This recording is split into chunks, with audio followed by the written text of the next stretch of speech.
Halo teman-teman, pada kesempatan ini kami ingin menjelaskan sedikit mengenai pewarnaan graf. Nah, langsung saja kita lihat apa sih pewarnaan graf itu?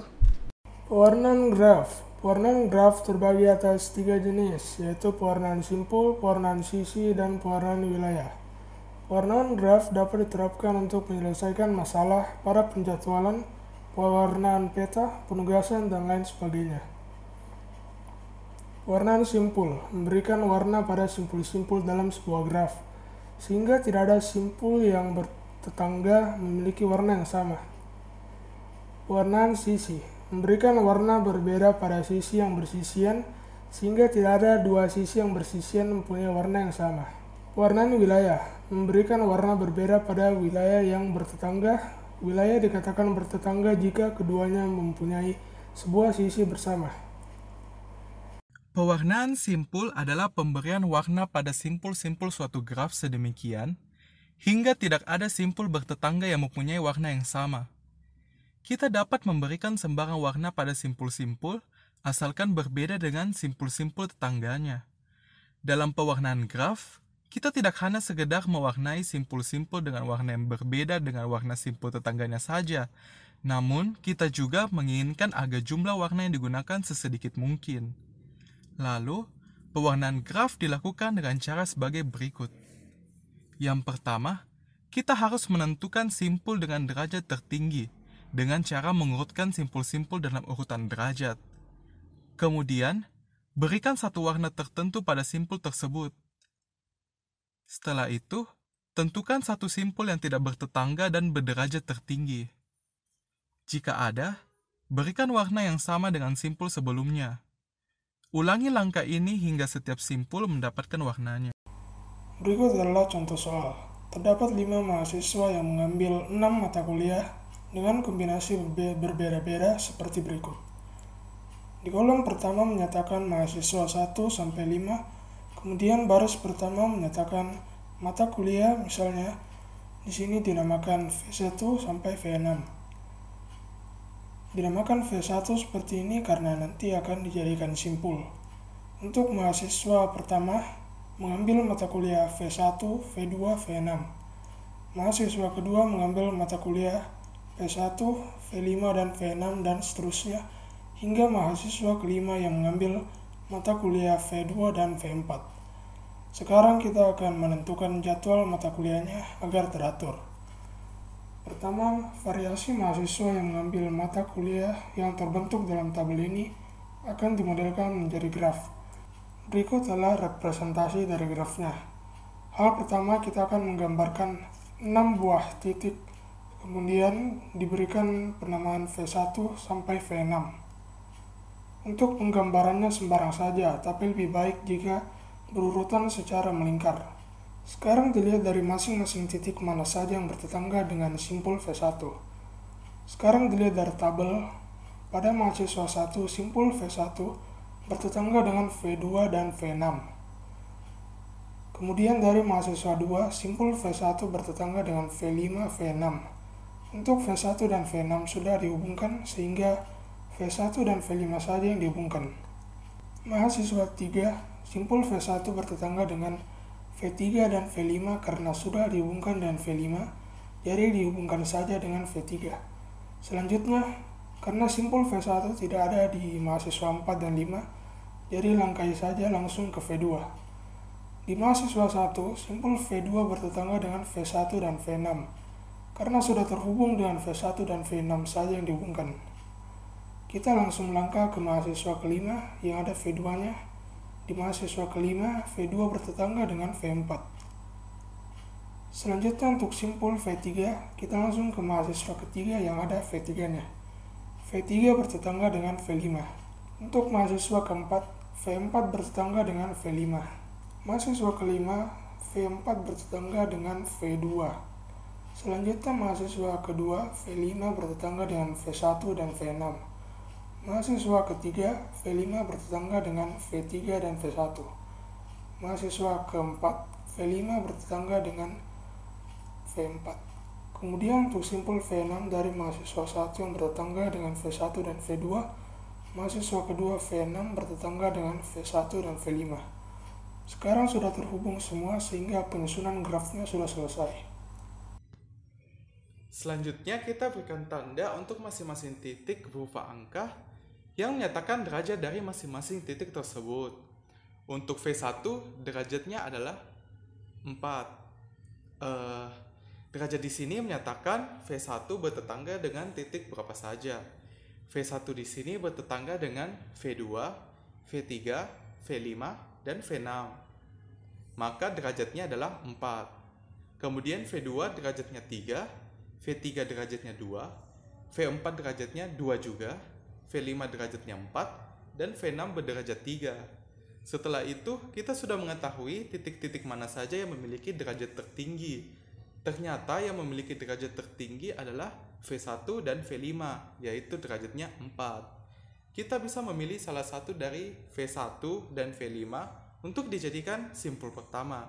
Nah, di sini saya memilih V1 sebagai simpul pertama, sehingga kita warnai dengan warna baru.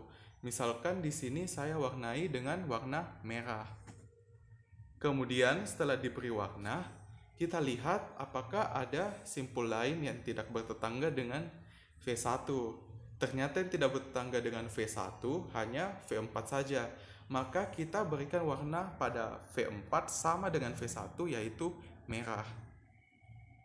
Karena sudah tidak ada simpul yang tidak bertetangga dengan V1, maka kita bisa lanjutkan ke iterasi awal, yaitu menentukan simpul berderajat tertinggi, yaitu V5. Dan V5 saya akan berikan warna yang berbeda dengan V1, yaitu warna kuning. Langkah selanjutnya, sama seperti sebelumnya, kita menentukan simpul mana yang tidak bertetangga dengan V5. Nah, ternyata yang tidak bertetangga dengan V5 adalah V2. Sehingga kita warnai V2 sama dengan V5, yaitu kuning. Setelah itu, kita kembali lagi menentukan derajat tertinggi dari simpul-simpul yang belum diberikan warna. Simpul yang tersisa adalah simpul V3 dan V6. Dari kedua simpul tersebut yang memiliki derajat tertinggi yaitu V6 dengan derajat 3. Sehingga kita berikan lagi warna baru selain merah dan kuning, dan di sini saya akan warnai dengan warna hijau. Selanjutnya kita lihat lagi simpul yang tidak bertetangga dengan V6 yaitu simpul V3.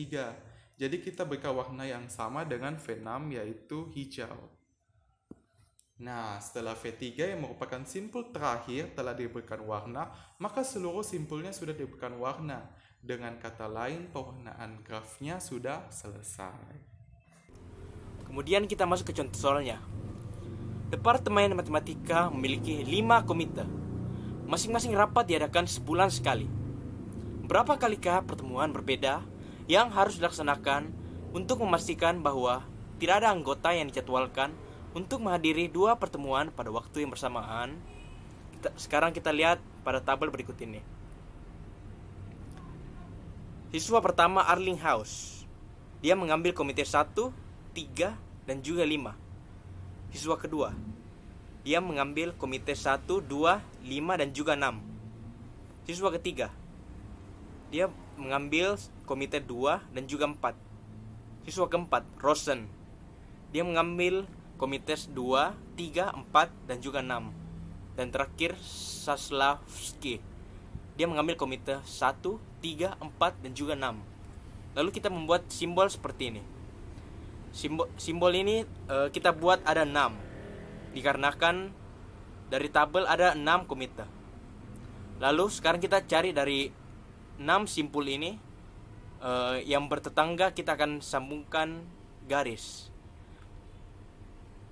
Simpul pertama kita lihat pada tabel, dia bertetangga dengan simpul 3 dan juga 5. Kita sambungkan garis ke 3 dan juga 5. Lalu yang kedua kita lihat lagi. Simpul 1 dia bertangga dengan yang mana? Simpul 1 dia bertangga dengan 2, 5, dan juga 6. Kita sambungkan yang belum disambungkan saja. Lalu yang berikutnya kita lihat lagi langsung ke siswa yang kelima.